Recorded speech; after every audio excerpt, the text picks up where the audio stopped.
하나님 말씀 누가복음 2장 1절 14절입니다. 이때 가이사 아구스도가 영을 내려 천하로 다 호적하라 하였으니 이 호적은 구레뇨가 수리아 총독되었을 때에 첫 번 한 것이라. 모든 사람이 호적하러 각 고향으로 돌아가매 요셉도 다윗의 집 족속인 고로 갈릴리 나사렛 동네에서 유대를 향하여 베들레헴이라 하는 다윗의 동네로 그 정혼한 마리아와 함께 호적하러 올라가니 마리아가 이미 잉태되었더라. 본문을 잘 보시면요, 오늘 나누고자 하는 내용이 본문에 들어있습니다. 거기 있을 그때에 해산할 날이 차서 맏아들을 낳아 강보로, 보자기를 말하죠, 구유에 뉘었으니, 이건 이제 소나 말의 밥통을 말합니다. 구유란 말은 구유에 뉘었으니 이는 사관에 여관에 있을 곳이 없음이러라. 그 지경에 목자들이 박혀서 밤에 자기 양떼를 지키더니 주의 사자가 곁에 서고 주의 영광이 저희를 두루 비침에 크게 무서워하는지라. 천사가 이르되 무서워 말라. 보라, 내가 온 백성에게 미칠 큰 기쁨의 좋은 소식을 너희에게 전하노라. 오늘날 다윗의 동네에 너희를 위하여 구주가 나셨으니 곧 그리스도 주시니라. 너희가 가서 강보에 쌓여 구유에 누인 아기를 보리니 이것이 너희에게 표적이니라. 호련히 허다한 천군이 그 천사와 함께 있어 하나님을 찬송하여 가로되 지극히 높은 곳에서는 하나님께 영광이요 땅에서는 기뻐하심을 입은 사람들 중에 평화로다 하니라. 천사들이 떠나 하늘로 올라가니 목자가 서로 말하되 이제 베들레헴으로 가서 주께서 우리에게 알리신 바 이루어진 일을 보자 하고 빨리 가서 마리아와 요셉과 구유에 누인 아기를 찾아서 보고 천사가 자기들에게 이 아기에 대하여 말한 것을 전하니 듣는 자가 다 목자들이 그들에게 말한 것들을 놀랍게 여기되 마리아는 이 모든 말을 마음에 새겨 생각하니라. 목자들은 자기들에게 이르던 바와 같이 듣고 본 모든 것으로 인하여 하나님께 영광을 돌리고 찬송하며 돌아가니라. 아멘. 오늘은 성탄절입니다. 우리 예수님께서 이 땅에 그 오신 날을 기억하고 기념하는 날입니다. 그러니까 우리가 이제 잘 알듯이 하나님께서 모든 창조 세계를 창조하셨습니다.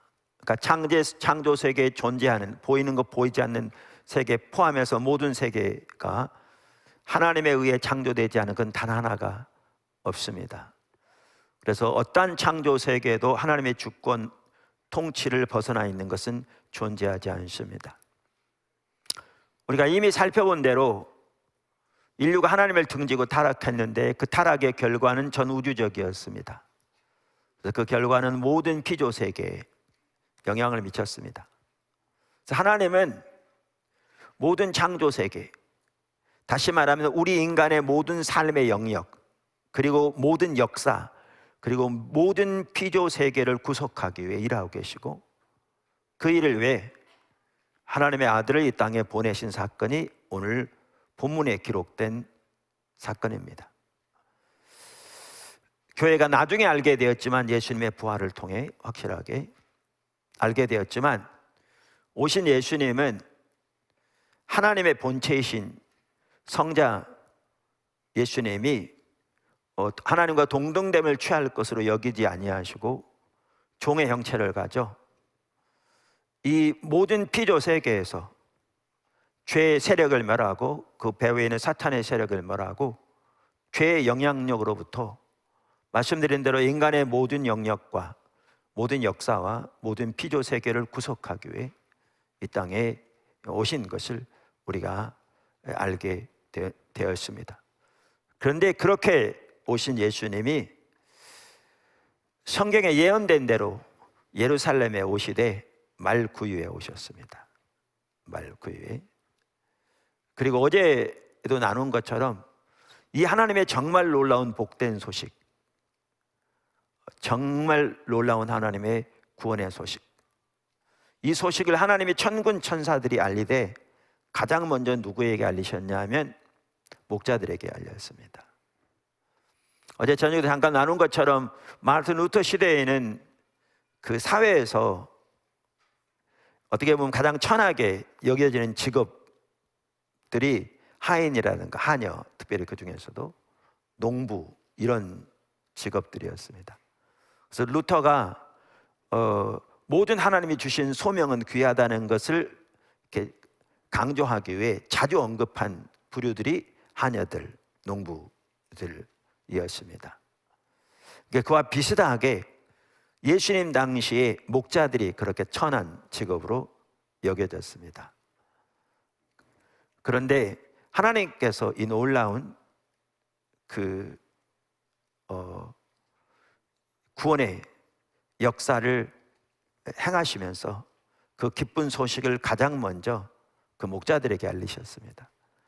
그리고 구유에 누워 있는 그 예수님을 가장 먼저 찾아 경배한 이들도 목자들이었습니다. 목자들이었습니다. 여러 가지 정황을 볼 때에 동방 박사들은 나중에 찾아왔지만 구유로 찾아온 건 아닌 것 같고요. 시간이 한참 지난 후에 베들레헴으로 와서 예수님을 경배했던 것 같습니다. 그리고 어제도 나눈 것처럼 예수님께서 이렇게 그러니까 식탁 교제라고 그러는데, 식탁 교제, 하나님 나라의 식탁 교제 너무나 중요하죠. 예를 들면 왕들이 식탁 교제를 이룬다 그러면 그 당시에 사회적인 리더들, 또한 고위 관료들, 또 오늘날로 말하면 큰 비즈니스맨들, 이들을 초청해서 식탁 교제를 나누면서 나라 일을 상의하고 되어간 일들을 나누고 그들의 협조를 구하죠. 사회에서도 식탁 교제는 그 시대의 어떤 지위와 신분에 어울리는 사람들끼리 모여서 그렇게 자신들의 신분을 과시할 뿐만 아니라 또한 신분 상승의 기회로 삼는 그러한 것이었기 때문에 식탁 교제는 매우 중요한 의미를 가졌습니다. 그런데 하나님 나라가 예수님의 삶을 통해 이 땅에 임했는데 가장 먼저는 그 하나님 나라의 식탁 교제를 나누시되 예수님은 무엇보다 거기에 세리들과 죄인들을 초청하셨습니다. 같은 맥락입니다. 그래서 이러한 그 하나하나의 의미가 어제도 잠깐 나눴습니다만 매우 귀한데 오늘은 다른 각도에서 살펴보려고 하는데, 이런 차원에서 중요한 의미를 갖는데, 오늘 저는 성탄절 예배를 이렇게 위해서 기도하면서 무슨 말씀을 전할까 고민하다가, 또 제가 지금 주일날은 일터 사역에 대해 시리즈로 살펴보고 있잖아요. 하나님 앞에서 배워가면서. 그러면서 이 일터 사역과 관련된 다른 부분에서 전하는 것은 좀 이렇게 그럴 것 같더라고요. 그래서 고민하는 중에 제가 보니까 2008년 성탄주일에 제가 전한 설교가 여기에 적합하게 같이 가는 것 같더라고요. 여기 2008년 설교를 듣고 기억하는 분은 거의 없을 거고요. 네. 그래서 듣고 잊어먹는 바람에 목사들이 살 수 있습니다. 물론 설교를 하면 어떤 분들은 이제 기억나시겠지만, 그래서 2008년 성탄절 설교를 토대로 해서 제가 하나님께서 오늘 이렇게 인도해 가시는 부분들을 나누려고 합니다. 자, 코로나로 인해서 우리가 모임 자체가 많이 제한되어 있습니다. 제가 어제도 잠깐 말씀드렸는데 최근에 나온 어떠한 기독교 신문에 나온 여론조사 결과인데요, 한 여론조사 기관에서 11월 20 며칠, 그러니까 11월 말경에 여론조사했습니다. 그 여론조사 여러 항목 중에 하나가 뭐였냐면, 그 신문 기사에 의하면 1년 전하고 지금 이렇게 대조하는 거였는데, 1년 전에 자기가 기독교인이었는데 더 이상 기독교인이 아닌, 그러니까 교회를 안 나오고 가정에서 예배를 드리는 게 아니고요. 그 경우에는 1년 전에는 자기가 자기 스스로를 기독교인이라고 생각했는데 지금은 전혀 기독교인이 아니라고 생각하는, 그러니까 쉽게 말하면 기독교를 떠난, 그렇게 표현하자면 그 수가 무려 12%나 됩니다. 작년, 그러니까 거기 1년이라고 되어 있는데 그 12% 중에 1%는 다른 종교로 개종했다고. 근데 거기에 말하는 기독교는 캐톨릭을 제외한 겁니다. 일반적으로 광범위하게 기독교 그러면 캐톨릭에 포함해야 맞는데 일반적으로는 기독교 그러면 개신교를 말하고 캐톨릭은 따로 구분하고 이렇게 하는 경향이 있어서 거기에 말하는 12%는 개신교, 기독교를 말합니다. 그 전에 여러 교회들의 이제 통계들이 올라오면서 올해가 21년이죠. 2020년 코로나가 시작돼서 2월에 2020년 한 해 동안에 연말에 통계를 잡아보니까 한 해 동안에 우리나라 주요 큰 교단들, 뭐 어디 하면 여러분 다 주요 큰 교단들의 교인 수가 5%가 줄었습니다. 한 해 동안에. 한 해 동안에 큰 교단들, 우리나라. 이게 통계적으로 나온 겁니다. 이제 여기다가 12%를 따로 더할 수 있을지는 모르지만 이제 엄청나게 많은 사람들이 신앙에서 떠났습니다. 물론 그들이 참다운 신앙을 가지고 있었는지 그랬더라면 그럴 일은 없을 텐데 어찌됐든 간에 본인들은 기독교인이라고 생각했다가 더 이상 기독교인이 아니라고 신앙을 떠난 숫자가 절대로 적지 않습니다. 제가 지금 아까 이렇게 잠깐 지금 우리 유튜브로 몇 명인가 접속하고 있나 이렇게 봤더니 370명 이상이 지금 접속하고 있더라고요. 접속 수만 하더라도. 왜 그렇게 제가 체크했냐 하면 가끔 말씀드리듯이 이렇게 제가 앞에 딱 서면 이렇게 일일이 사람들은 모르지만 영적인 분위기가 느껴질 때가 참 많거든요. 그래서 매일의 예배와 배움 같은 경우에 보면 여기는 아무도 없잖아요. 방송팀들만 있고 전체가 다 이렇게 각자 자리에 있는데도 그 사람들의 어떤 자세가 뭐 일일이 다 확인할 수는 없지만 어떤 상황인지 이렇게 느껴지는 경우가 많아요. 물론 성령께서 아마 인도하신 분이라 저는 개인적으로 확신합니다. 그리고 나중에 설문조사를 해보면 그게 결코 틀리지 않는 것을 이렇게 볼 수 있거든요. 그런데 이제 최근 들어와서 제가 2부 예배 주일날도 더 많이 그렇게 강조하게 된 게 아까도 제가 딱 섰는데 어떤 게 느껴지냐면 지금도 그렇습니다. 근데 이게 여기에 모인 분들도 그럴 수 있고요. 또 가정에서 예배 드리는 분도 그럴 수 있고 이제 이게 뭘 보여주느냐 하면 우리가 하나님을 집중적으로 찾고 예배하는 것이 소홀히 된 것이 오래된 거기다가 또 어떻게 되냐면 제가 지난 주일날도 잠시 말씀드렸습니다만 지난 주일인지 화요일인지 이렇게 유튜브로 예배를 드리다 보니까 이제 그전에는 유튜브나 이렇게 TV를 그러니까 이런 인터넷을 많이 접속하지 않은 분들도 이렇게 접속하게 되는 거죠. 그럼 접속하다 보면 옆에 날은 뭐 이렇게 있으니까 거기도 클릭해보고 여기도 클릭해보고 이렇게 하다 보니까 어떤 습관이 본인도 모르게 드느냐 하면 유튜브 여기저기를 이제 접속하는 이제 그러다 보니까 거기에는 이제 정말 가짜 뉴스만 하더라도 판을 치는 세상이거든요. 이제 이런 것들에 이렇게 빠지고 이렇게 하면서 젊은이들은 더 말할 것도 없고 한쪽에는 켜놓고 부모님이 뭐 하니까 소리 듣는 것 같지만 게임하면서 듣기도 하고 이러다 보니까 적지 않은 사람들이 이제 중독돼 있는 겁니다. 중독돼 있는 거죠. 그러면 중독되는 나타나는 현상이 뭐냐 하면 조급해집니다. 조급해져요. 그래서 하나님의 말씀을 이렇게 예배 드릴 때는 이렇게 차분하게 가라앉혀서 집중하는 게 아니라 이렇게 빨리 끝나지 왜 이렇게 기냐라는 식의 어떨 땐 시작도 아직 안 했는데 그러니까 이렇게 조급해지는 거고 마음이 분주해집니다. 집중 자체가 안 되는. 그러니까 그렇게 되면 학생들은 공부를 못하게 됩니다.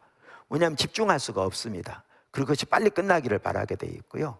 그래서 이게 심해지면 손도 떨리게 되고 생각에 집중이 안 되고 이렇게 마음이 이렇게 이렇게 빨리 끝나서 자기가 원하는 그것이 뭐 유튜브를 여러 가지 뉴스들을 보든지 아니면 게임을 하든지 등등등 이렇게 하기 원하는 이런 현상들이 나타나게 되는데, 제가 설교하기 위해서 딱 서 있으면 그게 딱 느껴집니다. 이렇게 전반적으로 있는 게 느껴집니다. 그러다 보니까 2부 예배 같은 데 더 많이 느껴집니다. 그래서 1부 예배 같은 경우는 유튜브로 접속한 분도 많지만 우리 주체들도 있지만 많은 분들은 다른 교회 나가는 분들이 2부 예배 본교회 가기 전에 포도나무교회 접속하는 분들이라 그래서 그런지 훨씬 그게 덜 이렇게 되는데 2부 예배 때는 그렇게 많은데 지금도 그렇습니다. 자, 코로나로 인해서 모임 자체가 많이 제한받고 있습니다. 우리는 장소가 많이 있어서 아까 말씀드린 대로 아까 말씀드린 그러한 분들 외에는 다 모일 수 있습니다. 그런데도 이렇게 심해지면 스스로 알아서 오지 않습니다. 지난주 같은 경우에는 코로나 전에 50% 정도 온 것 같더라고요. 우리 포도나무 교회 같은 경우는 50%는 오지 않습니다. 가정에서 예배를 드리는 거죠.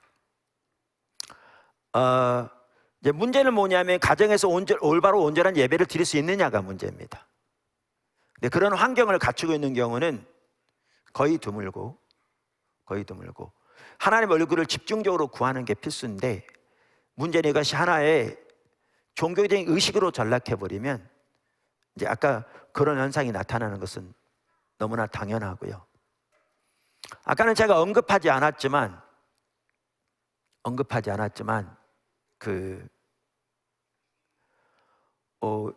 충분한 거리를 두고 지금처럼, 그리고 우리가 마스크를 끼고, 지금 여기 대부분은 다 이미 2차 다 완료하셨을 겁니다. 저는 부스터샷까지 맞았습니다. 마스크를 끼고 그리고 예배를 드릴 경우에 예배를 통해서 서로 어떤 우리도 모르는 사이에 자기도 모르는 사이에 확진된 분이 들어와서 이것이 감염되는 경우는 거의 0%에 가깝습니다. 우리나라 통계를 보더라도 알 수 있습니다. 그런데 스스로 알아서 안 오는 거죠. 제가 수년 전에 이집트에서 그 사역하는 선교사님을 직접 만나서 사무실에서 얘기한 적이 있습니다. 그분이 얘기하시는데, 그분이 이집트에 있는 콥트교, 그 초대교회에서부터 쭉 내려왔던 콥트교 교회를 섬기는 사역을 같이 하시더라고요. 근데 콥트교, 그 이집트에는 이슬람 인구가 많잖아요, 무슬림들이. 그래서 기독교인을 말살하기 위해서 그 이슬람들이 하는 그 정책 중에 하나, 그러니까 완전히 테러죠. 테러 중에 하나가 뭐냐면 자살 폭탄인데, 자기가 그 폭탄을 설치하고 예배에 온답니다. 예배 시간에 와서 어디에 주로 앉느냐 하면 여자들이 많은 데를 앉는답니다. 그래서 자기가 같이 자폭하는 거죠.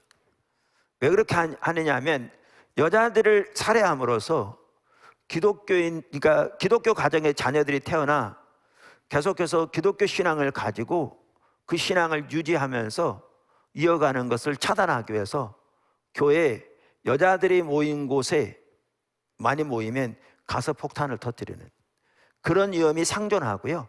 그런 일들이 가끔 일어나는. 근데 성도들은 그런데도 주일날 그 위험 가운데도 교회에 옵니다. 코로나,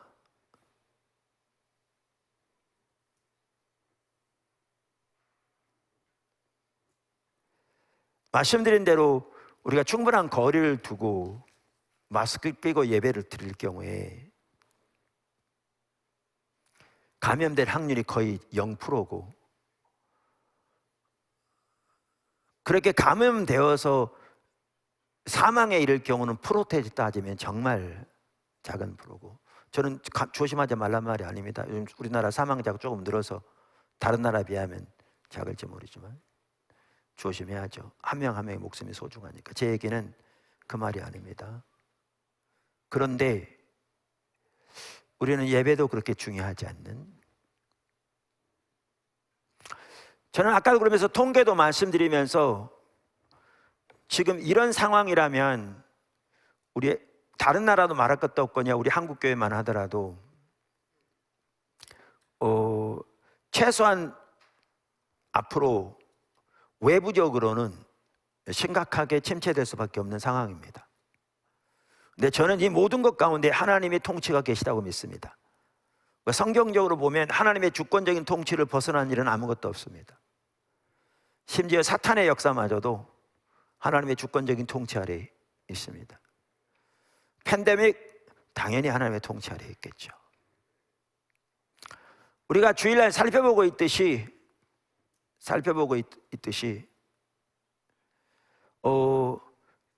지금 세계에는 공적인 영역과 사적인 영역으로 분리시켜서, 공적인 영역은 과학적 지식이 토대한, 사적인 영역은 개인적 선택에 의한 가치의 영역, 공적인 영역은 사실의 영역. 그래서 기독교 신앙마저도 사적인 영역으로 치부해서 다양한 선택 중에 하나의 가치 중에 하나로 함으로써 각자가 선택에 의해서 기독교 신앙을 갖는 것은 전혀 상관할 바 아니지만 공적인 영역에서는 전혀 목소리 자체를 내지 못하도록 차단시켜버리는, 정치, 경제, 사회, 문화 모든 면에서 이것이 우리의 현대 지금 사회입니다. 특별히 서구 사회입니다. 그런데 우리가 여러 번 살펴보았듯이 모든 창조가 하나님의 창조입니다. 전우주적인 하나님의 창조. 타락이 전우주적인 영향을 미쳤습니다. 그리고 그 모든 것을 구속하러 오신 예수님을 통한 하나님의 구속은 전우주적이었습니다. 인간의 모든 영역, 모든 역사, 모든 창조 세계, 피조 세계. 이렇게 본다면 성경적인 진리는 당연히 공적인 진리입니다. 당연히 공적인 진리입니다. 자, 그러면 이러한 우리가 성경을 믿는데 하나님의 주권이라면 팬데믹이란 상황 가운데서 아까 말한 이런 통계가 나오고 눈에 보이는 이런 수치들이, 그런데 우리는 그것을 어떻게 이해할 수 있느냐? 한 분은 그렇게 얘기하기도 하더라고요. 하나님이 얼마나 타락한 예배를 견디기 힘들으셨으면 교회 문을 닫아버렸을까? 그렇게 얘기하는 분도 있던데 일리가 있다고 생각합니다. 하나님 말씀에. 근데 저는 개인적으로 이 시기에 하나님께서 우리들을 집중적으로 원래 하나님이 의도하신 교회의 모습으로 우리를 돌이키고 계시다고 저는 확신합니다. 돌이키고 계시다고 확신합니다. 여러분, 세계적으로 보더라도 제가 서구 사회의 그러한 모더니즘적인 성격을 말씀드렸습니다. 그런데 서구 사회에도 변화가 일어나고 있는 거 아시죠? 왜냐하면 그러한 사고로서는 이 우주는 우주 자체가 존재하는 모든 것이다. 그래서 우주에서는 자율적인 법칙에 의해서 스스로 시계처럼 움직여지는 그러한 우주. 그렇다면 우주는 커다란 기계에 불과합니다.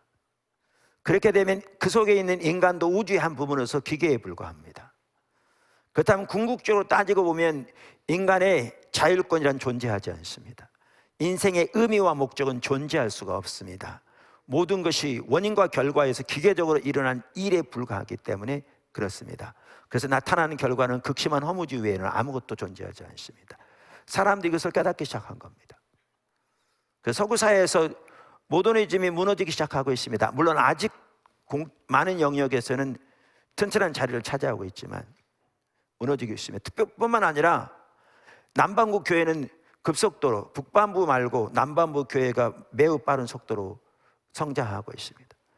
하나님이 여전히 통치하고 계십니다. 그러면서 지금 우리에게 이러한 상황 가운데서 우리를 일터 사역으로 시작해서 우리의 전반적인 선교, 우리의 대임령, 그러니까 복음 명령이라고 말할 수 있는 우리가 복음을 전하는 명령뿐만 아니라 문화명령의 성취를 통해서 모든 문화를 구속하는 일까지 감당하도록 우리를 인도해 가시는 이 모든 것들은 하나님께서 오늘 예수 그리스도의 이 오심과 관련된 부분에서도 볼 수 있듯이 하나님의 원래 의도하신 그 교회로 우리를 돌이키기를, 그 가운데 세우시기를 저는 간절히 갈망하고 앞서 계신다고 확신합니다. 아까도 말씀드린 대로 모든 것 가운데 하나님의 주권이 계시다면 하나님이 이 모든 것을 알고 계실 거고, 하나님의 허락 없이 모든 것이 되어진 일이 없는데, 심지어 사탄의 역사까지도. 그러면 하나님께서 온 세계 가운데 부흥을 보내시기 원하셔도 문제는 하나님의 부흥을 담을 수 있는 교회들이 세워져야 되는 거죠.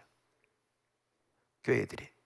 그런데 말씀드린 대로 하나님의 백성들이 이러한 그 코로나 이러한 것은 더 심해질지는 모르지만 하나님께 드리는 예배 자체도 소홀히 되어지는, 코로나 앞에서 벌벌 떨고 무서워서 또 이율배반적으로 다른 일에는 너무나 빨리 그러면서 예배 드리는 데는 방역을 이유로 함께하지 못하는 그런 이해와 자세를 가지고 어떻게 하나님의 나라 영광을 위해서 하나님이 일하실 수 있는 도구로 될 수 있는가라는 것이죠.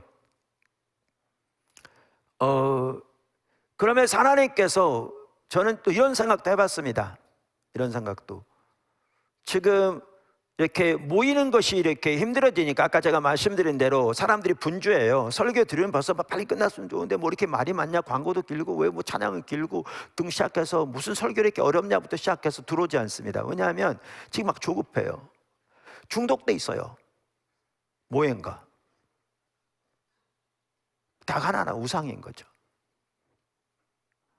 그러니까 잠잠히 주님 앞에 기다리는 자체가 힘들어요. 중독돼 있어. 그럼 자기가 중독되어 있는 걸 안다면 정말 위기감을 가지고 억지로라도 나와서 주님 임재 가운데 머물고 추구해야 되는데 더 싫은 거죠. 이런 데다가 전반적인 사회적인 분위기 이런 부분에서 많이 억압되는 부분도 많고 자유롭지 부분도 많다 보니까 제가 느끼기에는 뭐냐면 사람들이 사회적으로 너무나 많아서 신경질이 여기까지 올라와 있는, 폭발 직전인 이런 부분이 많은 것 같더라고요.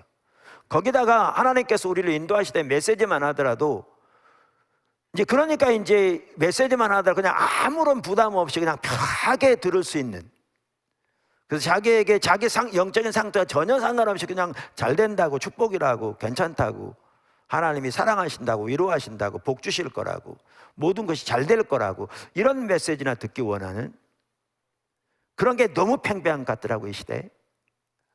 근데 그런 가운데서 하나님이 우리를 인도해 가시는 것은 우리의 삶이나 우리의 신앙이나 우리의 교회나 우리의 삶 전체에 대한 근본적인 고민으로, 또 우리가 오늘날 살아간다고 생각하는 신앙생활의 근본 뿌리부터 재점검해 보도록 그리로 인도하고 계신데, 이게 이제 싫은 거죠. 뭔 말인지 이해하기 어렵다부터 시작해가지고, 성경에 보면 이건 제가 과거에도 여러 번 나눴습니다만 그런 것 같더라고요. 어느 시대건 신앙이 타락할수록 하나님의 메시지는 강해져요. 여러분 쉽게 생각하시면 돼요. 여러분이 사랑하는 부모인데 여러분의 자녀가 이 잘못된 길로 가고 있는데 그러니까 낭떠러지 떨어질 길로 가고 있어요. 그럼 여러분이 그 자녀를 사랑하는 부모고 여러분이 그리 가면 낭떠러지 떨어져 죽을 줄 뻔히 아는데 그에게 그러느냐고요. 네가 시작은 미약하시라 나중은 장대하리라. 내가 너를 복주고 복주리라. 내 영혼이 잘된 같이 내가 범사를 잘며 강건하기를 축복하노라. 내가 너에게 복을 주노라. 그러겠냐고요. 그리 가고 있는데, 여러분이 사랑하는 부모라면, 뻔히 알고 있다면, 여러분 부모라면 그렇게 안 하겠죠. 어떻게 하겠어요? 그리 가면 안 돼 그러겠죠. 처음에는 너 그럼 죽어, 돌아와 그러겠죠. 근데 그래도 무시하고 가면 어떡합니까? 나중에는 안 되라니까 그러겠죠. 나중에 더 강하게 얘기하겠죠. 돌이켜져야 사니까. 하나님은 우리를 로봇으로 창조하지 않으셨기 때문에 하나님이 강권적으로 우리의 의지와 상관없이 돌이켜놓지 않으시거든요. 우리가 하나님을 사랑하되 우리의 자발적인 선택에 사랑하도록 창조하셔서 선악과를 두셨거든요. 그래야 진정한 사랑이니까. 사랑의 교제를 나누시기 원하셨거든요. 그러니까 강력하게 촉구하시죠. 그러니까 성경에 보시면요, 신앙이 타락할수록 메시지가 강해집니다. 그것을 뭐죠? 그 망치로 친다, 뭐 돌을 깨뜨린다, 뭐 이런 식으로 표현될 만큼 강해집니다. 그래서 마태복음 23장에 나오는 화로다 외식하는 서기관들과 바리새인들이요 라는 7번이나 강력하게 말씀하시는 이 메시지도 그만큼 강력하게 전해서라도 그들을 돌이키기 원하시는 하나님의 마음입니다. 예수님은 바리새인들을 위해서도 십자가지로 오셨다는 사실을 기억하면 그 메시지의 진정한 하나님의 마음을 이해할 수 있습니다. 그런데 문제는 이겁니다. 신앙이 타락할수록 하나님의 진정한 메시지를 듣기 원치 않습니다. 우리가 여러 번 본 것처럼 거짓을 원합니다. 자기 영적인 상대와 상관없이 자기들의 축복의 메시지를 전하는 성경에서 좋은 메시지만 골라서 선별적으로 그저 평강 축복을 전하는 메시지를 원한다고요. 어차피 하나님에 대해서 원하는 거 그것뿐이니까요. 하나님의 길 관심도 없습니다. 성경에 다 써 있잖아요. 그대로 됩니다. 하나님의 의중 관심조차 없습니다. 하나님의 뜻 관심조차 없습니다. 근데 그런 상태인데 그런 사람들일수록 이제 강한 메시지는 더 싫어합니다. 더 마음을 닫죠. 그러면 하나님의 메시지는 더 강해집니다. 왜? 돌이켜서 하니까. 그러면 그들은 어떻게 됩니까? 더 마음을 닫습니다.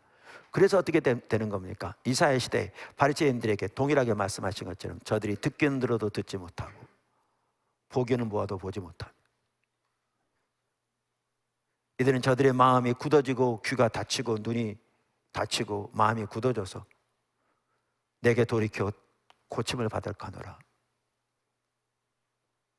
그렇게 되어버리는 거죠.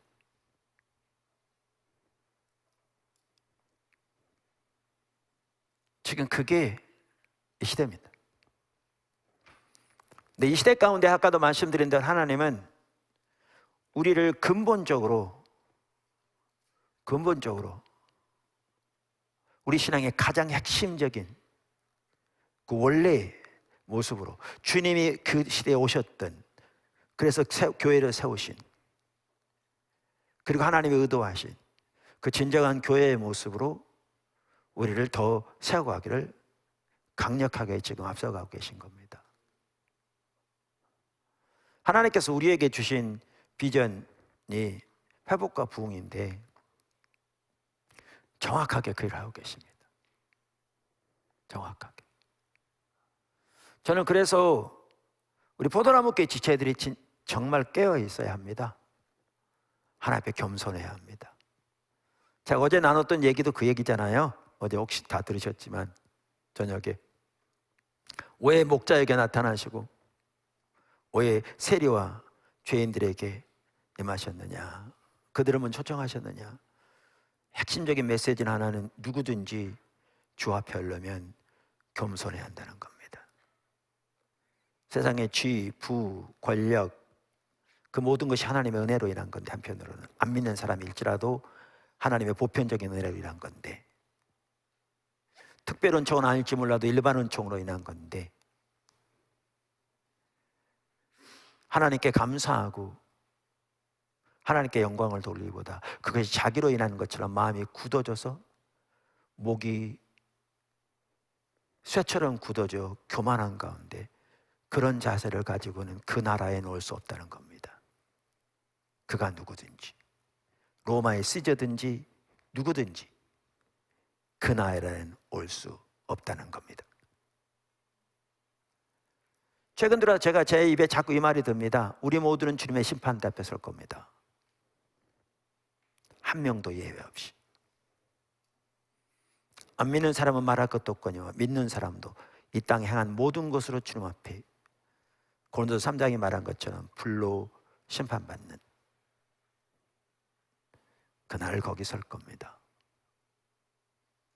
겸손한 자만 들을 수 있습니다. 사실 지금은 그래서 진짜 겸손해야 합니다. 겸손해야 합니다. 성도들이 코로나 시대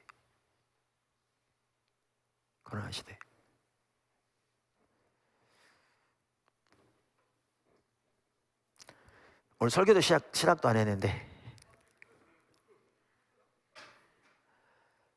네, 이런 맥락에서 오늘 이 부분을 다시 살펴보려고 합니다. 좀 시간이 지났는데 짧게도 하는 게 좋을 것 같습니다. 말씀을 살펴봐야죠. 첫째, 세상은 강함을 추구합니다. 세상 나라, 하나님을 대적하는 그 배후에 사탄이 있는 세상 나라 가치관 중 하나는 강함을 추구하는 것입니다. 세상 성공, 부자, 출세, 인기, 다른 사람들보다 더 많이 있기를 추구하고 다른 사람들을 다스리기를 추구하고 사람들로부터 존경받고 인정받기를 추구합니다. 그 자체가 나쁘지는 않을 수 있습니다. 근데 끝까지 설교를 들으셔야죠. 그래서 예수님께서 누가복음 22장 24절에서 26절 이렇게 말씀하셨습니다. 또 저희 사이에 그중 누가 크냐 하는 다툼이 난지라. 예수께서 이르시되 이방인의 임금들은 저희를 주관하며 그 집권자들은 은인이라 칭함을 받으나. 그러니까 세상의 임금들은 사람들을 지배합니다. 자기들의 목적을 위해. 그러면서 은인이라 칭함을 받습니다. 지금 우리나라 정치인들이 임금은 아닌데 하는 모습을 보면 조금도 다를 바 없습니다. 금년 선거 어떡합니까? 정말 기도가 많이 필요합니다. 내년 선거 찍을 사람이 없는 것 같습니다. 제가 87년에 미국에 돌아왔는데 TV를 보면 그 당시 정치 87년이니까 초등학교 3학년들 앉혀놓고 정치하는 것 같더라고요. 뻔히 거짓말인 걸 아는 거 하는 거예요. 말도 안 되는 얘기를. 지금이요 초등학교 1학년들 앉혀놓고 정치하는 것 같아요.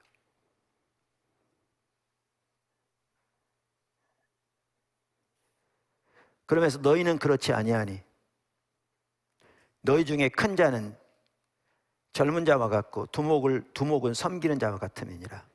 섬기는 자가 크다는 거죠. 세상의 가치관과 다르다 그 얘기입니다. 두 번째, 세상적인 가치관을 가지고는 하나님을 알 수 없습니다. 하나님을 경험할 수 없습니다. 하나님의 능력이 소멸됩니다. 고린도서 10장 5절 제가 빨리 가겠습니다. 부전에 따라오시죠.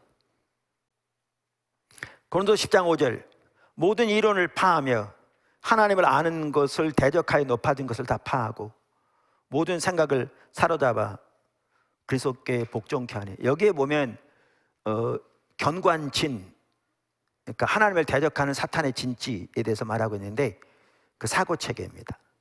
근데 그 사고체계가 하나님을 대적하고 마음이 높아지고 교만하게 만들고 우리의 생각이 그리스도께 복종되지 못하게 만든다. 이 사고체계요 당연히 세상적인 가치관입니다. 그래서 여기 보면 세상적인 가치관을 따라서는 하나님을 알 수 없고요, 그 가치관을 따라서는 삶이 그리스도께 복종되지 않고요, 아무리 예수를 믿는다고 해도 아무리 믿는다고 해도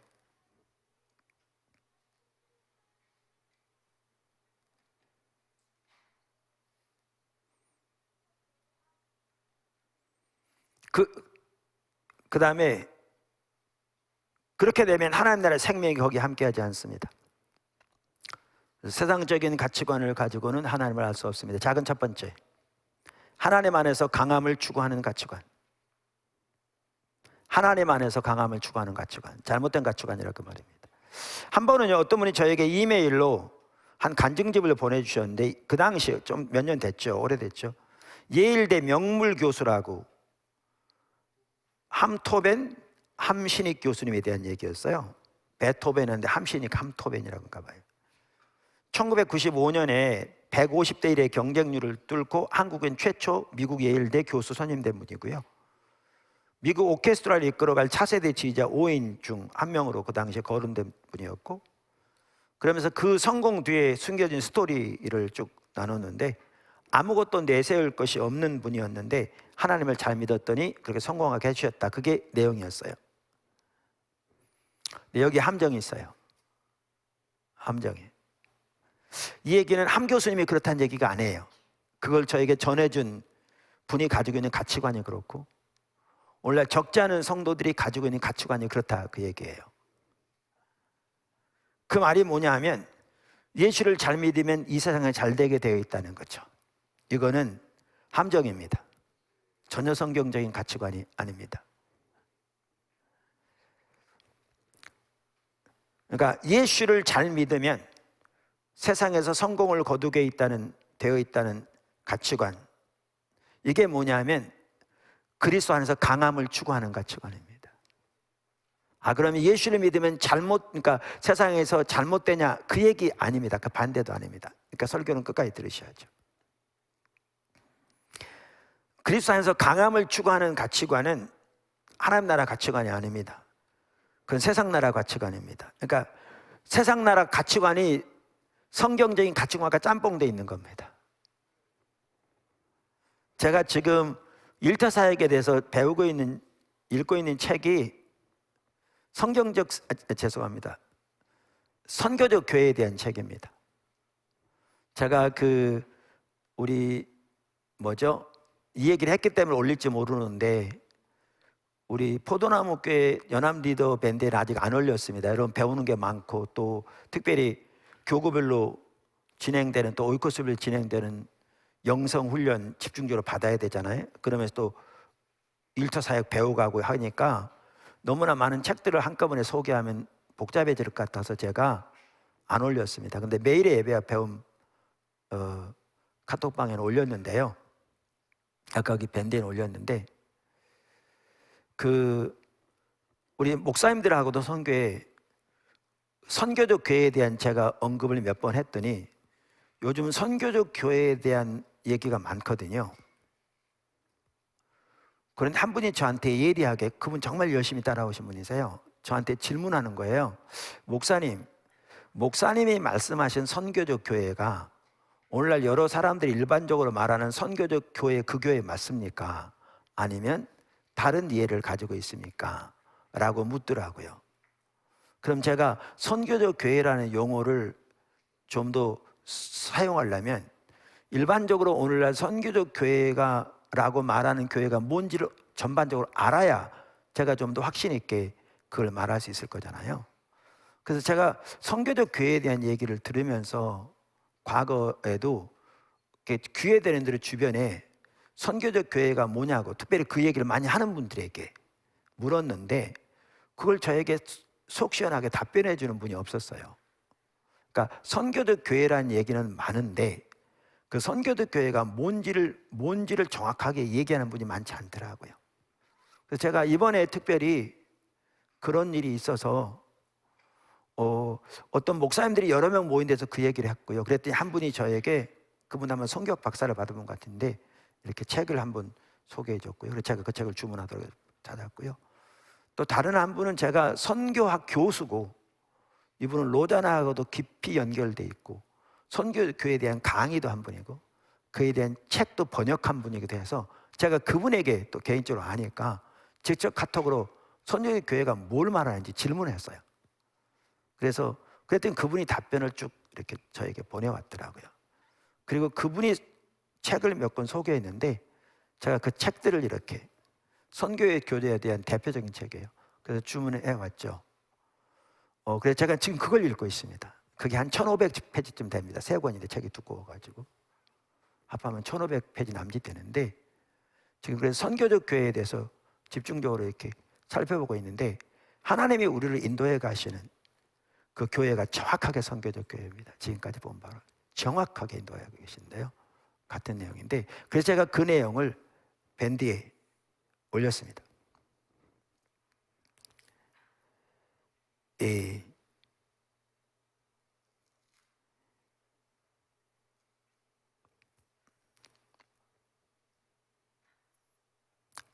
뭐 얘기하려다 그 얘기 했는데, 그러다 보니까 제가 어려운 게 그겁니다. 저도 이렇게 배워가면 제 눈에는 하나님 인도하신 게 너무나 보이고 이 중요성이 보이거든요, 전체적으로. 그리고 제 눈에 보이는 것처럼 그렇게 정리된 책이 없습니다. 아직 성도들에게 소개할 수 있는 십자가 복음 책에 나온 내용, 새로운 거 아무것도 없습니다. 다 기본적인 것이고요. 지난 기독교, 그러니까 교회사 2000년 동안에 당연히 수많은 사람들이 가장 기본적으로 나눴던 내용들이고, 그런데 그렇게 정리되어 있는 책은 한 권도 없죠.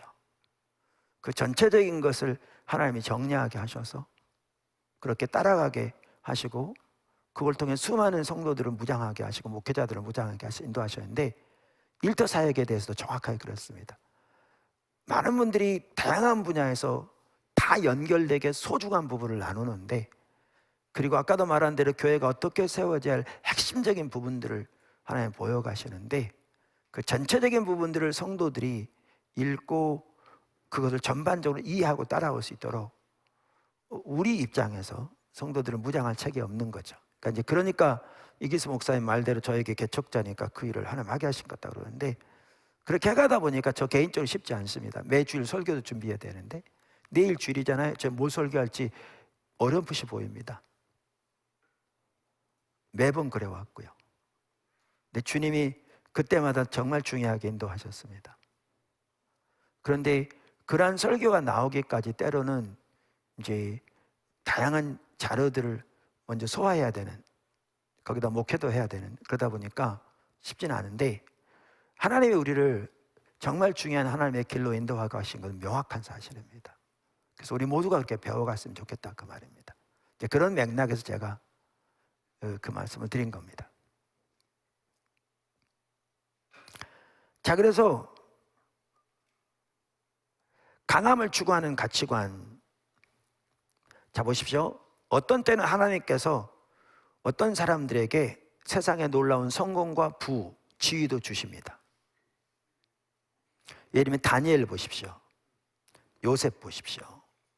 그런데 분명히 한 가지 기억하실 게 있습니다. 그들은 세상에서 강함을 추구하는 자들이 아니었습니다. 그들은 하나님을 추구하는 자들이었고, 하나님의 뜻을 추구하는 자들이었고, 하나님의 뜻에 기꺼이 순종하는 자들이었습니다.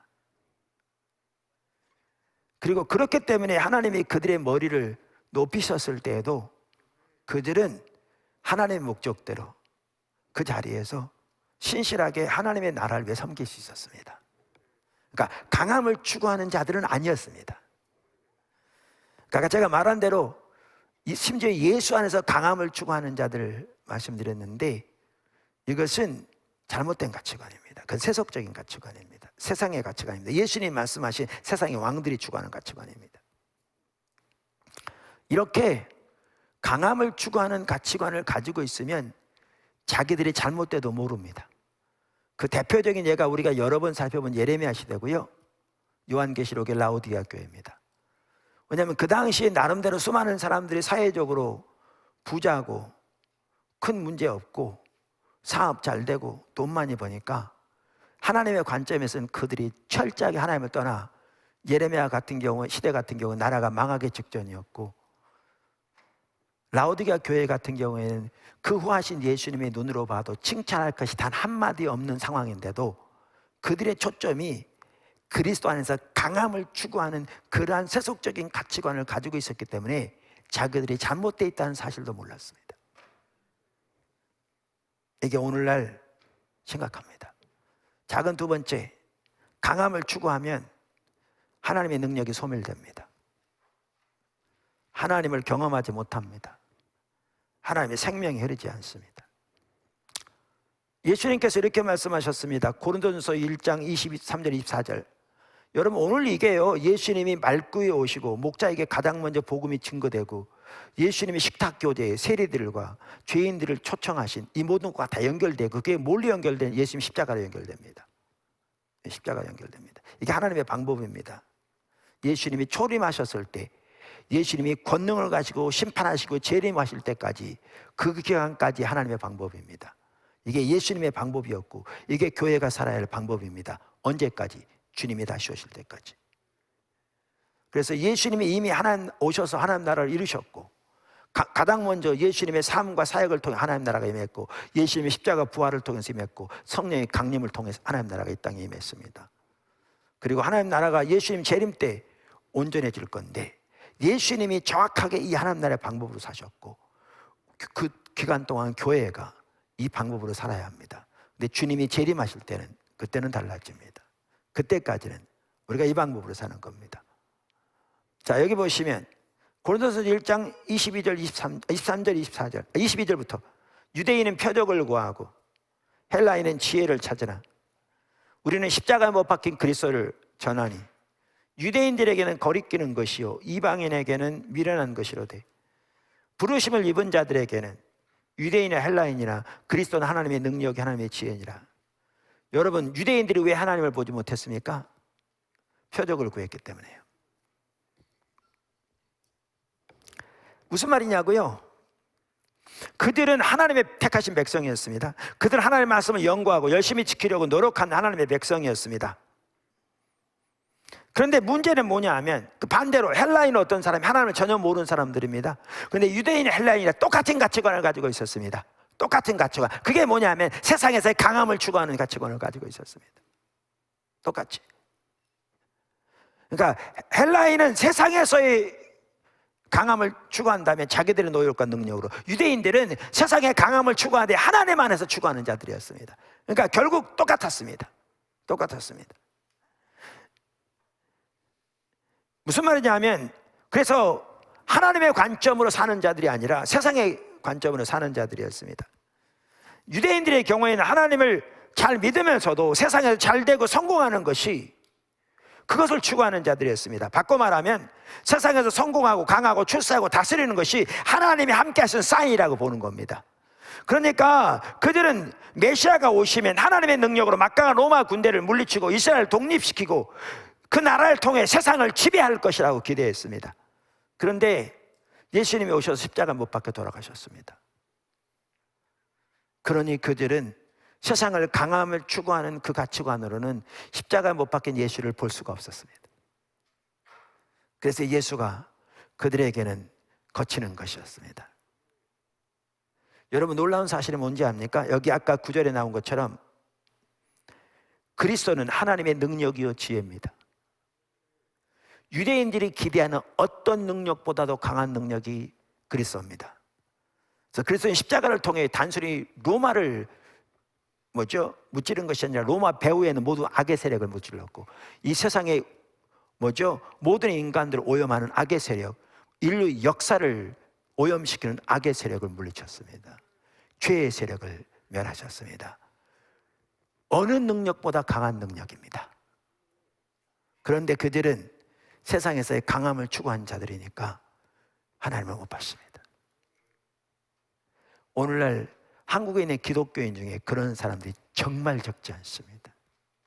심지어 그들은 자기들이 나가는 교회 성도 수를 가지고 자부심을 가지고 자기 남편의 학력을 가지고 자부심을 가지고 아파트 평수를 가지고 자부심을 가지고 타는 차의 종류를 가지고 자부심을 가지고,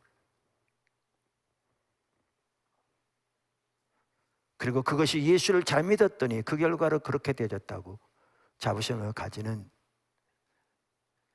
예레미야 시대나 라오디게아의 성도들이나 유대인들이 가지고 있었던 것과 정확하게 똑같은 가치관을 가지고 있기 때문에 하나님의 아들이 이 땅에 오시되 말 구해 오시고 가장 먼저 목자들에게 그 사실을 알리시고 그 놀라운 식탁회의에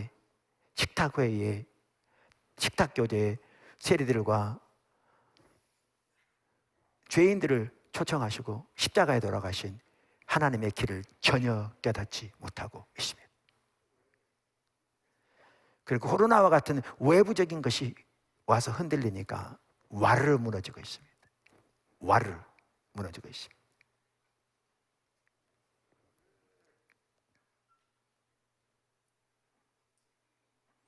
헬라인은 지혜를 추구하는 자들입니다. 거기에 헬라 철학, 여러분 지금의 오늘날 21세기 세계까지도요 그 배후에 헬라 철학이 강력한 영향을 미치고 있습니다. 특별히 플라톤, 아리스토텔레스 등 그들은 지혜를 추구하는 자들입니다. 합리적인 사고에 기초한 세상적인 지혜와 지식을 추구하는 자들입니다. 그렇기 때문에 십자가에 달리신 예수가 세상의 구원자요 하나님의 지혜요 능력이라고 말했을 때 그것은 그들에게 전혀 어리석게 보였습니다. 근데 그들은 유대인과 똑같이, 그들은 전혀 하나님을 믿지 않았지만 유대인과 똑같이 세상에서의 강함을 추구하는 자들이었습니다. 똑같은 세속적인 가치관을 가지고 있었습니다. 그러니까 예수님 안에서 하나님의 메시아를 보지 못했습니다. 아까도 말씀드린 대로 예수님은 헬라인의 지혜하고는 비교도 안 되는 하나님의 지혜입니다. 하나님의 미련함이 세상의 모든 지혜보다 지혜롭다고, 너무나 당연한 얘기지만 예수님은 천지를 창조하신, 그리고 온 우주를 그 말씀으로 붙들고 계신 그 지혜인데 그 지혜를 보지 못했습니다. 고린도 교회가 세상의 강함을 추구하는 교회였습니다. 거짓 사도들의 영향을 받아서, 그래서 하나님의 길에서 떠나고 있었습니다. 하나님의 임재가 거치고 있었습니다. 복음의 능력이 소멸되고 있었습니다. 작은 세 번째,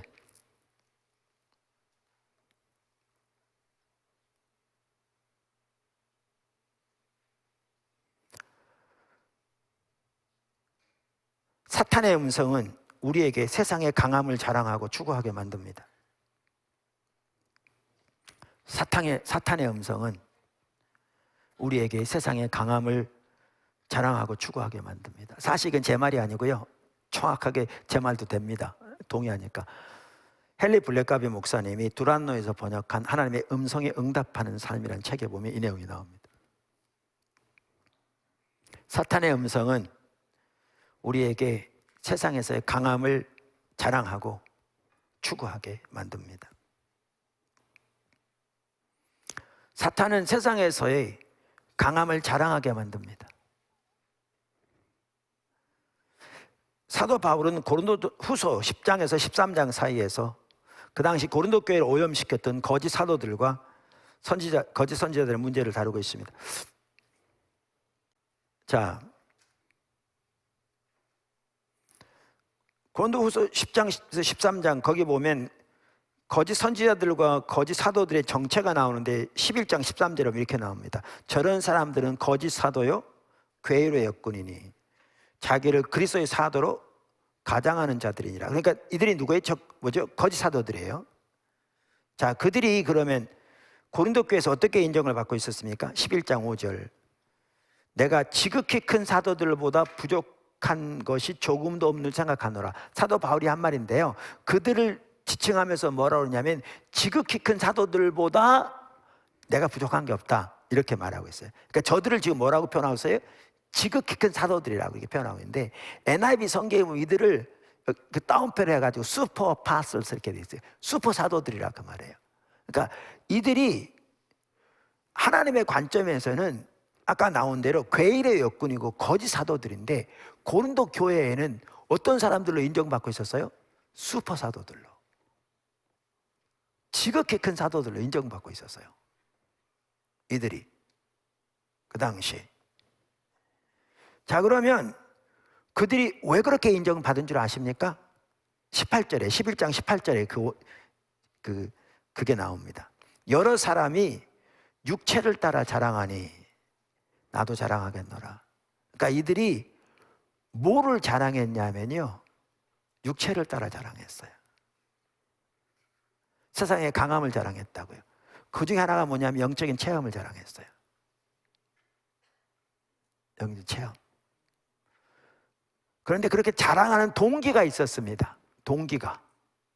그게 어디냐면 20절에 나옵니다. 근본 목적이. 누가 너희로 종을 삼거나 잡아먹거나 사로잡거나 자고하다 하거나 뺨을 칠지라도 너희가 용납하는도다. 왜 그렇게 했느냐면요, 그들이 자기들의 강함을 자랑하고 육체를 자랑하고 영적인 체험들을 자랑함으로써 성도들에게 슈퍼 사도들로 인정받았고요. 그렇게 함으로써 그들은 어떻게 했느냐, 고린도 교회를 통해서 사람들의 돈을 착취하고 자기 종 삼고 그들의 뺨을 쳤다. 그러니까 성도들을 자기들의 목적으로 이용한 거죠. 오늘날로 보면 일부 성도들이 와서 영적인 체험을 자랑하고 예언이라고 하면서 몇 가지 맞춘다고 그러면요, 종돼가지고 줄줄 따라다니면서 돈 갖다 바치고 이런 사람 적대 적잖아요. 정말 어리석은 자들입니다.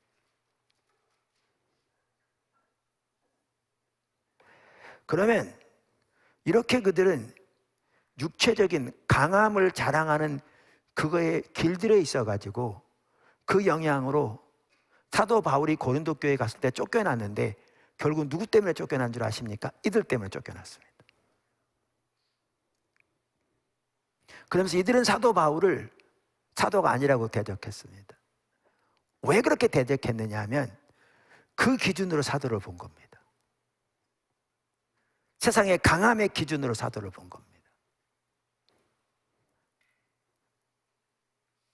그래서 10장에 이게 10장부터 13장까지 가요. 같은 문제를 다루는 장입니다. 매우 중요한 장인데요. 고린도후서 영적으로 아주 중요한 장입니다. 10장 1절부터 보시면 이렇게 나옵니다. 사도 바울 말합니다. 너희를 대하여 대면하면 겸비하고 떠나 있으면 담대한 나 바울은, 그러니까 여기 보면 대면하에는 겸비하고 떠나 있으면 담대한 말은 뭐냐면요, 따옴표가 붙어 있어요. 그 당시 고린도 교회 성도들이 우리말은 없지만 영어 성경은 많은 따옴표 붙어 있어요. 고린도 교인들이 바울을 그렇게 평했다는 거예요. 만나면 별 볼 일 없는데 외모나 여러 가지 볼 때 말에는 조라하고 아마 말이 조리가 없었던 것 같습니다. 근데 편지를 보면 힘이 있다, 뭐 이렇게. 그러면서 이렇게 말해요. 너희를 대하여 대면하면 겸비하고 떠나 있으면 담대한 나 바울은 이제 그리스도의 온유와 관용으로 친히 너희를 권하고 또 우리를 육체대로 행하는 자로 여기는 자들을 대하여 내가 담대히 말하는 것 같이 너희와 함께 있을 때에 나도 하루여금 이 담대한 태도로 대하지 않게 하기를 구하노라. 너희는 외모만 보는도다.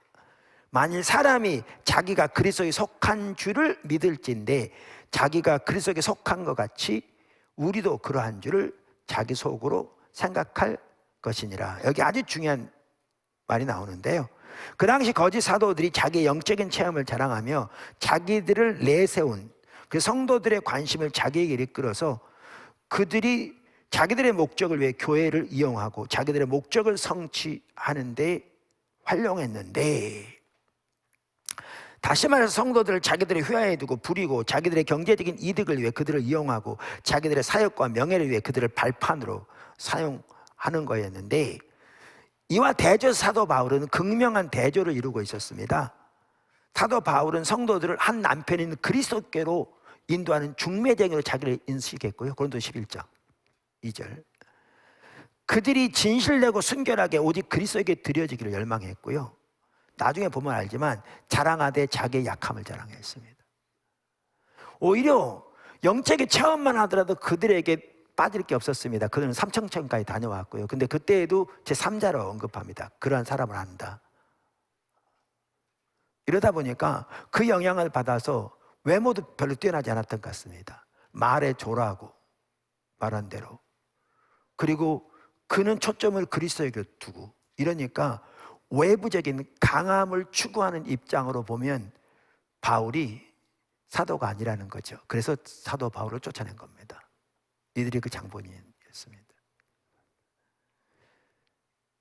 이걸 두고 고린도후서 아까 그렇게 말하는 겁니다. 모든 이론을, 우리의 강력한 무기는 그 이론을 대적하여, 그 이론이 하나님을 아는 걸 대적하고 생각이 그리스도께 복종되지 않게 하고 마음이 높아지게 하는데 그것을 대적하는 게 하나님의 능력이라 이렇게 말하고 있습니다.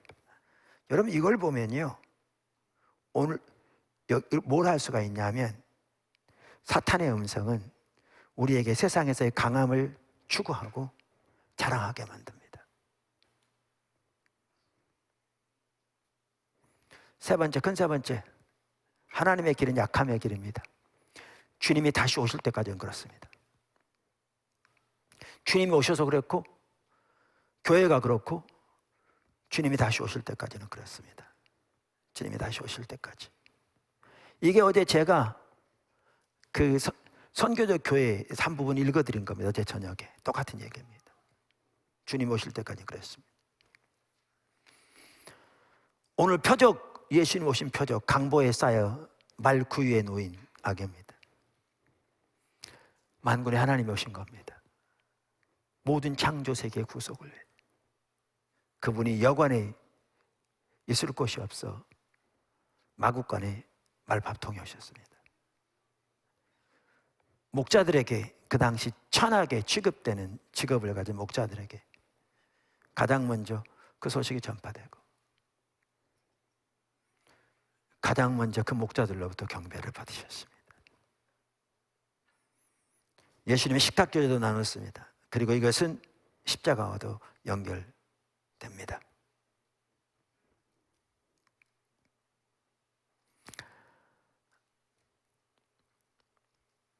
이렇게 고린도서 13장에 보면 10장부터 13장까지가 같은 장인데 거짓 사도들의 영향을 받아 세상에서의 강함의 길을 감으로써 사탄의 미혹에 넘어가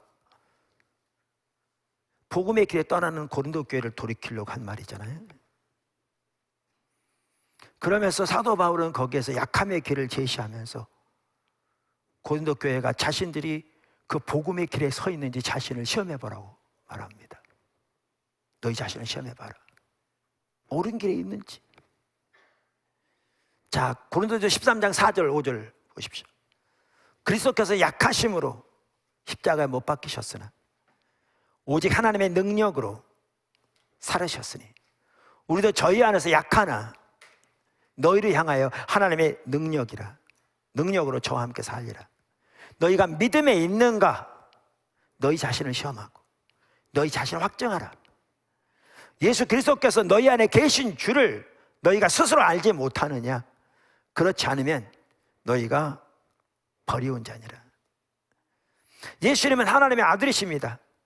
하나님의 모든 능력을 다 동원할 수 있는 분이었습니다. 그러나 예수님은 세상에서의 강함을 추구하지 않으셨습니다. 여러분 잘 아시는 대로 오히려 사탄은 예수님에게 하나님의 능력을 빙자해서 세상에서 강함을 추구하라고 시험했습니다. 예수님의 세 가지 시험이 다 그겁니다. 떡을 만들어서 사람들 앞에 나눠주고 인기를 얻으라고 뛰어내려서 천사가 받아줄 거 아니냐고 등등.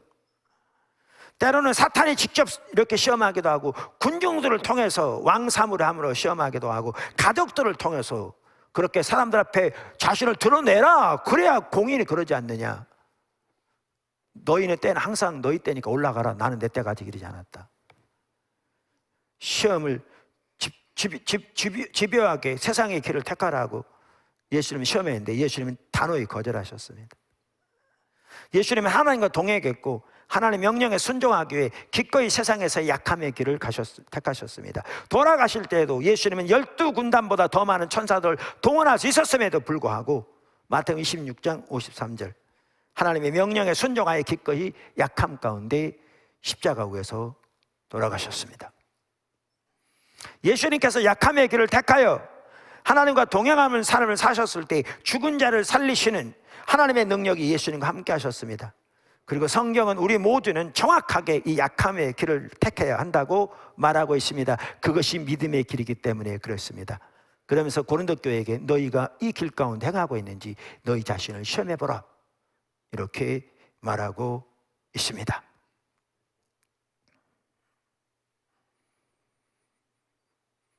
사도 바울 엄청난 학식을 가진 사람입니다. 열심과 배경, 능력 그것을 배설 먹이고 그런 약함의 길을 택했습니다. 그럼 약함의 길은 뭔가? 간단히 두 가지만 언급하겠습니다. 세상에서 기꺼이 스티그마를 지고 하나님의 가치관을 따라 하나님과 동행하는 삶을 살기로 선택하는 겁니다. 여러분 이게 일터사역에서 필수입니다. 이 자세 없으면 주님의 명령을 따라 일터사역 감당할 수 없습니다. 감당할 수 없습니다. 앞으로 좀 더 자세히 살펴보겠지만 세상이 돌아가는 가치관과 성경이 말하는 가치관은 정반대입니다. 빛과 어둠처럼 다릅니다. 하나님과 사탄처럼 다릅니다. 그러면 그 사이에서 우리가 하나님의 백성들로 살아갈 때 하나님의 가치관에 이 하나님의 길을 따라 복음의 길을 따라 예수님의 길을 따라 사도들의 길을 따라 성경의 길을 따라 살아갈 때 당연히 세상에서 오해받고 핍박당하고 멸시당하고 조롱당할 수 있습니다. 우리가 잘못해서 핍박당하고 조롱당하는 건 우리가 회개하고 돌이켜야 합니다. 제 얘기는 그걸 말하는 게 아니라. 그럼에도 불구하고 우리는 기꺼이 하나님의 가치관을 따라 하나님께서 추구하는 것을 위해 삶을 드리는 것, 이것이 하나님의 백성의 삶이고, 이 자세 없이는 우리가 배워가고 있는 일터 사역은 전혀 가능하지 않습니다. 근데 이게 예수님이 이 땅에 오신 걸 통해서 드러난 겁니다. 말구에 오신 예수님, 천사들에게 가장 먼저 복음이 증거된, 주님의 그 기쁜 소식이 증거된 그 사실, 나타내 보일 수 있는 강함으로 사람들을 압도하고 제압하기 위해 힘쓰는 것이 아니라, 그래서 세상에서의 성공과 출세를 추구하는 것이 아니라, 때로는 주님이 기뻐하신 자리에 있기 위해 기꺼이 그것을 포기하고, 세상 사람 눈에 보기에 어리석게 미련하게 보일지 몰라도 주님의 가치관에 주님의 나라를 위해 섬기는 자리에서는, 그것이 우리가 살아가는 약함의 길입니다. 두 번째는요, 약함을 자랑하는 길입니다. 이게 사실 십자가 복음의 길입니다. 약함을 자랑하는 길입니다. 사도 바울의 편지에 잘 볼 수 있습니다. 아까 10장부터 13장까지가 같은 문제를 다루는데요, 이 10장부터 13장까지의 정점이 12장 9절에서 10절입니다. 고린도후서 12장 9절에서 10절입니다. 아까 말씀드린 대로 거짓 사도들의 그러한 상황을 말씀드렸습니다. 그들은 자기들이 뛰어난 선지자 사도들이라는 걸 내세우기 위해 영적인 체험을 강조했습니다. 즉 강함을 자랑했습니다. 육체를 자랑했습니다. 사도 바울로 치면 그의 배경, 학력, 그의 헌신과 그의 열심, 그의 지식, 종교적인 놀라운 체험 등 그러한 것들을 자랑하고 내세웠습니다. 사도 바울은 그렇게 해서 사람들로부터 인정받고 자기들의 목적을 교회를 이용하기 위해, 근데 누구보다 그걸 자랑할 수 있는 사람인데 바울은 그걸 배설물 여겼어요. 주님을 알기 위해. 그리고 그들을 섬겼습니다. 주님께로만. 그러면서 뭐라고 그랬냐면 이렇게 말했습니다. 하도 그들이 자랑하니까 자기도 저 자랑할 게 있다고 그러면서 말하면서 삼층천 얘기를 하는데, 그때도 그는 3인칭으로, 그러나 이내 곧 돌아서 나의 어리석음을 용납하라 그러면서 나 자랑하려면 약한 걸 자랑한다, 이렇게 말합니다. 그러면서 아까 12장 9절 10절 이렇게 말합니다. 7절부터 보시면, 여러 계시를 받은 것이 지극히 크므로 너무 자고하지 않게 하시려고 내 육체의 가시 곧 사탄의 사자를 주셨으니 이는 나를 쳐서 너무 자고하지 않게 하려 하심이니라. 이것이 내게서 떠나기 위하여 내가 3번 주께 간구하였더니 내게 이르시되 내 은혜가 내게 족하도다. 이는 내 능력이 약한 데서 온전하여짐이라 하신지라. 이러므로 도리어 크게 기뻐함으로 나의 여러 약한 것들에 대하여 자랑하리니 이는 그리스도의 능력으로 내게 머물게 하려 함이라. 그러므로 내가 그리스도를 위하여 약한 것들과 능력과 궁핍과 핍박과 곤란을 기뻐하노니 이는 내가 약할 그때 강함이니라. 약함을 자랑하는 삶, 반복적으로. 이걸 뭘 말하는 겁니까? 자기에게 있는 모든 것이 하나님의 은혜로 인한 것임을 고백하고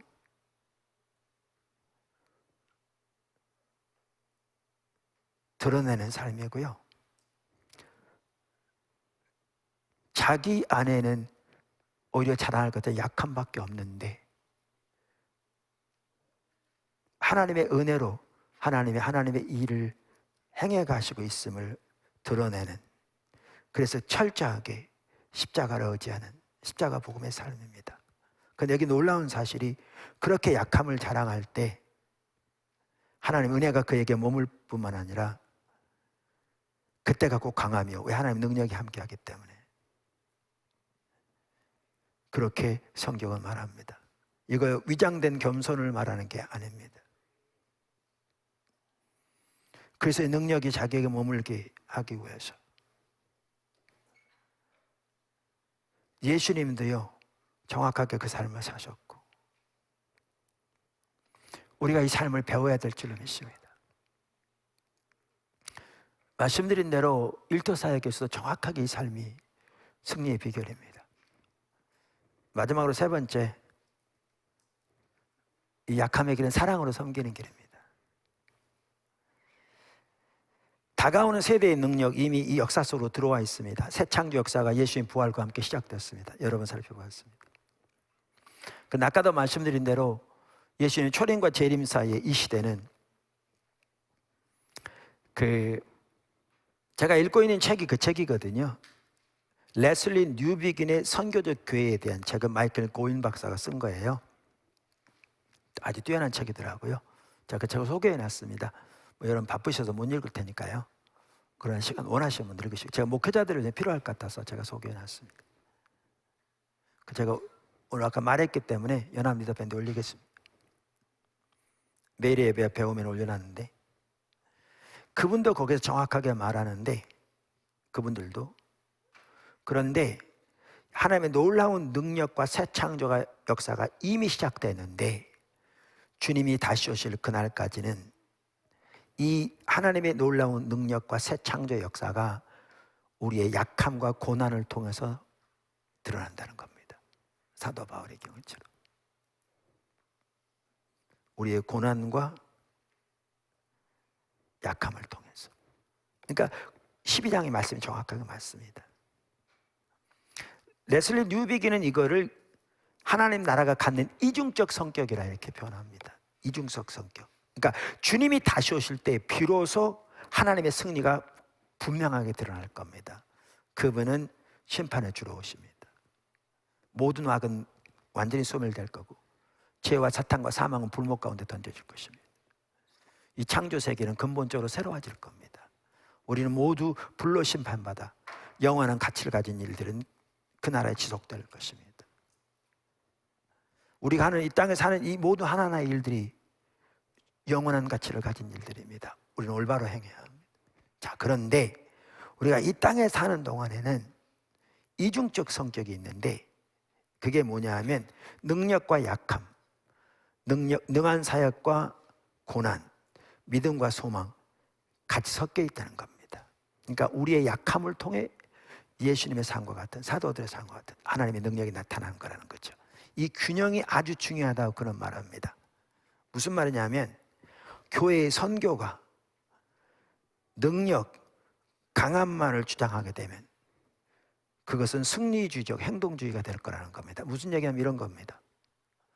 교회 기독교인이 많으니까 우리들이 힘을 합해서 예를 들면 정치를 운동을 하고, 그래서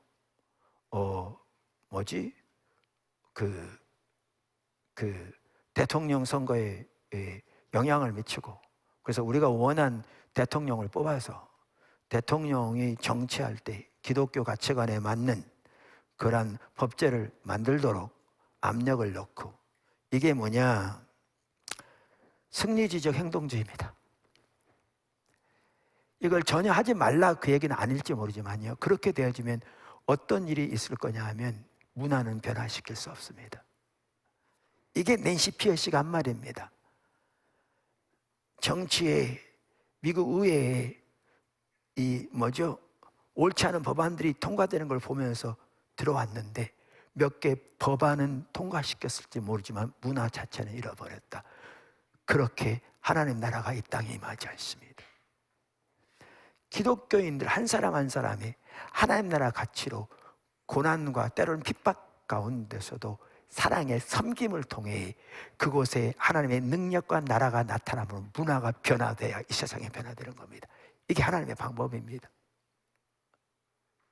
근데 강함을 추구하게 되면 하나님의 길이 아닌 말씀드린 대로 승리주의적 행동주의가 됩니다. 그럼 반대로 우리가 능력을 소홀히 하고, 하나님의 능력을 소홀히 하고 하나님의 강한 능력의 역사를 보지 못하면 패배주의적 수용주의로 빠집니다. 패배주의식 가운데 세상의 문화를 그대로 받아들여서 몇 가지 종교적인 의식만 하는 것을 기독교 신앙으로 전락시켜버리는 패배주의적 수용주의로 빠집니다. 우리는 이 둘을 버려야 합니다. 그게 뭐냐? 약함의 길을 통해 사랑으로 섬기는 겁니다. 이게 예수님이 이 땅에 말구에 오실 때부터 보이신 하나님의 길입니다. 목자들을 가장 먼저 초청한, 그리고 목자들의 예배를 가장 먼저 받으신, 그때부터 보이신 하나님의, 예수님의 길이고 하나님의 방법입니다. 이것이 교회가 나아갈 선교의 방법입니다. 이것이 예수님의 그 중요한 식탁 교제, 세리들과 죄인들을 초청하신 이유고, 이것이 예수님이 그 악의 모든 권세를 예수님의 몸에 지시고 십자가에서 그것을 처단하시고 그것을 심판하시고 그것을 이기신 길입니다. 그리고 그 십자가를 통해 부활이 이르게 되신 겁니다. 똑같은 얘기를 하더라고요. 팀 켈러 목사님도 정확하게 이것을, 십자가의 길을 믿음의 대반전이라고 말하고 있고요. 마르틴 루터도 정확하게 이 일의 소명을 살아가되 십자가의 길을 통해 살아가야 한다고 말하고 있고요. 일의 소명에 대해서 잘 말하고 있는 진 에드워드 베이스도 특별한 소명이란 책에서 결국 그러한 사역은 십자가의 길을 통해서만 가능하다고 말하고 있고요. 아까 말하는 레슬리 뉴비기닝은 누구든지 성경을 올바로 아는 사람들은 하나님의 소명, 교회가 총체적인 선교를 올바로 감당하려면 이 십자가의 길을 통해서 감당할 수 있다고 말합니다. 이것이 가장 잘 보여진 사건 중에 하나가 오늘 읽은 본문입니다. 그래서 우리 하나님께서 포도나무 교회를, 아니면 우리 모든 성도들을 지금 이 코로나 시대에 어느 때보다 본질로 돌아가야 할, 하나님 의도하신 교회가 세워져야 할, 하나님 역사하시면 순식간이라도 놀라운 부흥을 보내실 수 있는데 원래의 자리로 돌아가야 되는데, 예수님의 그 길을 본받아 우리가 약함의 길을 가되, 그것이 하나님의 길입니다. 세상에서 기꺼이 스티그마를 치고 때론 저놈과 멸시와 핍박을 당할지라도 하나님의 가치관을 따라 하나님께 순종하며 하나님과 동행하는 삶을 선택하고 약함을 자랑하며, 그래서 하나님의 은혜, 하나님의 능력을 자랑하고 의지하고 하나님의 자원만 의지하고 십자가의 은혜를, 십자가의 삶을 살며 마지막으로 사랑으로 섬기는. 그래서 아까 표현한 대로 교회의 선교는 승리주의적 행동주의로 왜곡되지도 않고, 반대로 패배주의적 수용주의로도 왜곡되지 않는 진정한 주님의 길을 따라 이런 영혼들에게 복음을 전할 뿐만 아니라 하나님의 능력으로 문화를 변화시키는, 그래서 주님이 오실 때 이 모든 것을 온전히 새롭게 하시는 그날을 향해, 그 소명에 우리들이 힘을 다해 달려가게 되기를 주님을 축원합니다. 레슬리 류비기는 반복해서 그걸 강조했더라고요. 주님의 나라가 2단계로 임하잖아요. 주님의 초림을 통해 이미 임했는데 아직 안 임했잖아요. 주님의 재림을 통해 온전히 임할 텐데 왜 2단계로 임하느냐? 단 한 가지 목적밖에 없다. 그것은 선교를 위해서다. 땅끝까지 복음이 증거되고 삶의 모든 영역에 성도들을 통해 복음의 능력으로 구속의 능력이 확산될 수 있도록, 이것이 2단계로 나눠진 유일한 이유는 선교를 위해서다. 이렇게 말합니다. 성탄절날 우리가 주님 잘 따라가기를 결단하고, 가정에서 예배드린 분들도 정말 자신을 돌아보면서 하나님의 길에 올바로 설 수 있기를 간절히 소원하고 축복합니다. 기도하겠습니다.